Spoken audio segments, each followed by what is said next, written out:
अभी एक फैशन हो गया है, आम्बेडकर आम्बेडकर आम्बेडकर आम्बेडकर आम्बेडकर आम्बेडकर। इतना नाम अगर भगवान का लेते तो 7 जन्मों तक स्वर्ग मिल जाता। 2024 से एक मिनिट दादा, तुम्ही दिलेले आहे ते मान्य होऊन जेव्हा ते मान्य स्वरूपात येतील त्याच्यानंतर आपण परवानगी देणार ना। 93 पण दिलेले आहेत, पण 93 मान्य होऊन त्याचं उत्तरासकट आपण बोलणार ना। त्यामुळे त्या पटलावर ठेवलेत आणि पटलावर नाही, उत्तर नाही पटलावर ठेवली, फक्त तुम्ही दिलेले 93। दानवे साहेब एक 2 मिनिटं, दादा उभे आहेत, 1 मिनिट तुम्ही, हा बोला। उदय, एक पॉइंट ऑफ इन्फॉर्मेशन द्वारे एक माहिती मला घ्यायची आहे। संसदेचं पण अधिवेशन चालू आहे आणि या संसदेच्या अधिवेशनामध्ये देशाचे गृहमंत्री यांनी काल भाषण करताना, सभागृहात बोलताना डॉक्टर बाबासाहेब आंबेडकरांच्या विषयी काही भूमिका व्यक्त केली। सभापती महोदय, नियमाने सांगा, सभापती महोदय, एका सभागृहातून दुसऱ्या सभागृहात संसदेमध्ये मी देणार नाही परवानगी। डॉक्टर बाबासाहेब आंबेडकरांच्या विषयी डॉक्टर बाबासाहेबांबद्दल आम्हाला अतिशय आदर आहे, परंतु एका सभागृहाचा उल्लेख दुसऱ्या सभागृहात करता येत नाही, हा नियम आहे आणि त्या नियमानुसार मी तुम्हाला परवानगी नाकारत आहे। मी परवानगी नाकारते। चला पुढे, माननीय मुख्यमंत्री, प्लीज प्लीज प्लीज खाली बसा। मी तुम्हाला सांगितलं, अहो बाबासाहेबांबद्दल आम्हाला पण प्रचंड आदर आहे, पण लोकसभेचा उल्लेख करता येत नाही। नियम विचारायचं कुठे? नियम अहो विशेष उल्लेख कुठे आहेत ते? काय देतोय?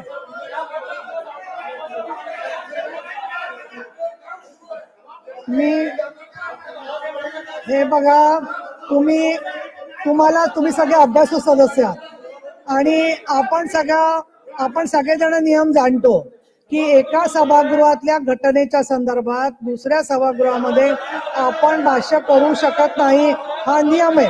डॉक्टर बाबासाहेब आंबेडकरांबद्दल आपल्याला किती सगळ्यांना सरकार सगट आदर आहे, हे अनेक घटनांच्या मधून, अनेक निर्णयांच्या मधून वारंवार सरकारने स्पष्ट केलेलं आहे आणि त्याच्यामुळे मला असं वाटतं की तुम्हाला कामकाज करायचं नाहीये का?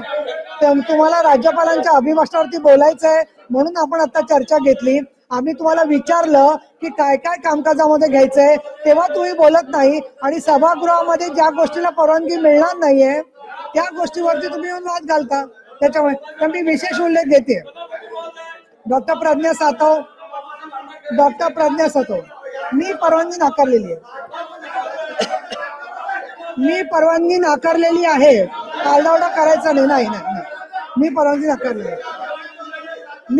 नाकारलेली आणि मी कामकाज घेणार आहे। प्रज्ञा सातव ज्यांची नावं मी पुकारते ते बोलले नाही तर मी पुढचं नाव घेणार आणि त्याच्यात तुमचे चान्स आहे। मी बाबासाहेबांचं, तुम्ही तेव्हा मला पण संताप येतोय, बाबासाहेबांबद्दल आम्हाला आदर आहे, तुम्ही बाबासाहेबांच्या आदराचा गैरवापर करताय। याचं कारण असं आहे, आम्हालाही आदर आहे, आम्ही जेलमध्ये गेलेलो नामांतरावर, तुम्ही सुद्धा कोणी गेलं नव्हतं पण आम्ही गेलेलो आणि तुम्ही कारण नसताना राजकारण करताय बाबासाहेबांच्या नावाचं। काय चाललंय काय? असं नाही करायचं। लोकांच्या भावनांच्या वरती तेल ओतू नका आणि ह्याला राजकारण म्हणत नाही। सकाळी आल्यापासून तुम्ही जे नियम माहिती आहे ते तालिका सभापतीला विचारता, नियम काय सांगा। काम करायचं नाही, पराभवाचं तुम्हाला शल्य लपवायचं असेल तर तुम्ही बाहेर जाऊन आंदोलन करा, हे काय चालवलंय नाही। चला, ऍडव्होकेट निरंजन डावखरे पुढचा विशेष उल्लेख, त्याच्यानंतर शशिकांत शिंदे, मी सगळे पटलावर ठेवणारे विशेष उल्लेख, कारण डॉक्टर बाबासाहेब आंबेडकरांच्या नावाचा गैरवापर करणं हे मान्य नाहीये आणि आता मी नेम करते त्याच्यामध्ये श्री ज्ञानेश्वर म्हात्रे, श्री किशोर दराडे। मी आज बंदही करणार नाहीये, कारण बाबासाहेबांसाठी बंद केला असं चुकीचा मेसेज तुम्हाला बाहेर द्यायचा आहे। नाही, जयंत आसगावकर,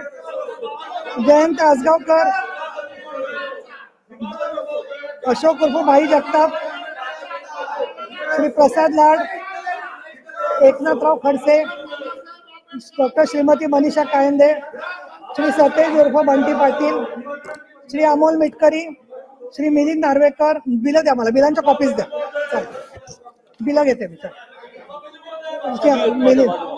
तुम्ही खोटं बोलताय, बाबासाहेबांचा अवमानाचा प्रश्न करून तुम्ही राजकारण करता, म्हणून मी परवानगी देत नाही. मी कधी परवानगी देणार नाही या गोष्टीला. म्हणून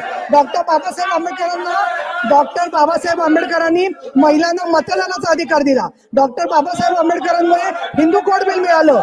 त्याचप्रमाणे ते हिंदू कोड प्रमाणे समान नागरिक कायद्याचा उल्लेख सातत्याने मोदी साहेब आणि अमित शहा करतायत. डॉक्टर बाबासाहेब आंबेडकरांमुळे अनेक कुप्रथा केल्या. याच्यामुळे त्यांच्यामुळे आम्ही इथे सभागृहात आहोत. आमचं सुद्धा आयुष्य आम्ही बाबासाहेब आणि महात्मा फुले यांच्यासाठी समर्पित केलेलं आहे. अशा वेळेला तुम्ही चुकीच्या नियमानुसार सभागृहाची आणि जनतेची दिशाभूल करताय. म्हणून नाही देणार परवानगी. एका सभागृहाचा करता येतो उल्लेख तुम्हाला माहिती आहे. अमोल मिटकर, श्री मिलिंद नार्वेकर, श्री सुनील शिंदे, श्री सदाशिव खोत, श्री सतीश चव्हाण, श्री अंबादास दानवे, ऍडव्होकेट अनिल परब, श्री सचिन अहिर, श्री सत्यजित तांबे आणि अमित गोरके या सगळ्यांचे विशेष उल्लेख आता पटलावर ठेवण्यात येतील. त्याच्या बोलायचा प्रश्न नाहीये. परवानगी दिलेली नाहीये तर नाही परवानगी देणार नाही, कारण मला सभागृहात तुम्ही सांगितलं नाही. मी गटनेत्यांच्या मीटिंगमध्ये तुम्हाला 10 वेळा विचारलं तुम्हाला काय विषय मांडायचा आहे, तरी तुम्ही विषय मांडला नाही. असं तुम्ही असत्य वर्तन केलेलं आहे. मला विषय सांगितला असता तुम्ही एखाद्याच परवानगी सुद्धा दिली असती. दानवे साहेब तुम्ही अर्धा तास होता तिथे गटनेत्यांच्या मीटिंग मध्ये, त्याला तुम्ही का सुचवलं नाही की आच्याबद्दल आम्हाला बोलायचंय म्हणून? तुमचा तो अधिकार आहे, ठीक आहे, पण ते चुकीचं आहे. चला, प्रभारी मंत्री विधेयक क्रमांक 11 प्रभारी मंत्री 2024 से विपवी क्रमांक 11 महाराष्ट्र सार्वजनिक विद्यापीठ दुसरी सुधारणा विधेयक 2024 विचारात घेण्यात यावे असा मी आपल्या अनुमतीने प्रस्ताव मांडतो. महाराष्ट्रातील सर्व बातम्यांचे विश्वासार्ह व्यासपीठ, सकाळच्या सर्व सोशल मीडिया प्लॅटफॉर्मला लाईक, फॉलो आणि सबस्क्राईब करा. तसंच सर्व नोटिफिकेशनसाठी बेल आयकॉन प्रेस करायला विसरू नका.